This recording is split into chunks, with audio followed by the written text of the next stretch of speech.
Se c'è questo manifesto, che è un manifesto politico, e l'ha detto Zaia che è un manifesto politico, ripeto, io sono il primo a dire che creiamo una tesi congressuale per quando andremo al congresso veneto per dire che c'è qualcuno che va avanti su questa linea. Solo perché rimanga agli atti. No, visto cioè, che questi erano i punti programmatici del sottoscritto. della mia candidatura al congresso. Roberto, lo so bene. Ma non ho visto Zaia andare in giro con la motoretta e volantinare Pamarcato, visto che erano gli stessi. Il botta e risposta a Focus racconta anche plasticamente il solco scavato nella Lega, Padova contro Treviso e viceversa. In mezzo ci sono i rancori pre e post regionali e soprattutto l'ormai noto manifesto di Zaia, diventato terra di scontro tra le anime del Carroccio, non solo geografiche.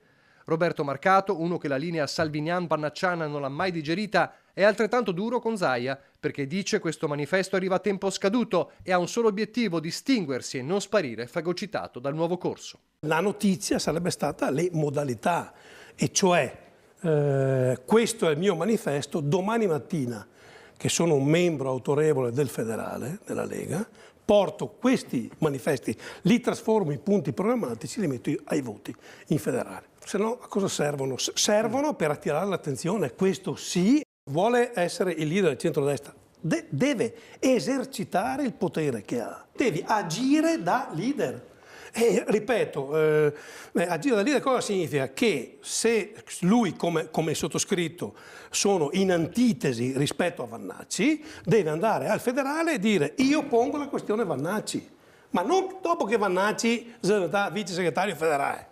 Al congresso federale non c'è stata nessuna teoria, nessuna tesi, nessuna proposta. C'è stato chi ha tentato, come il sottoscritto, di avere una voce distonica, il Luca Pape. In terra trevigiana tradizionalmente c'è anche il cuore degli zaiani, ma non di tutti. Villanova, confermando l'amarezza di quel post che ha generato altra discussione in questi giorni, mette in mezzo pure la sua segreteria provinciale e usa toni inediti rispetto a quando era speaker della maggioranza e lanciava la linea del Piave.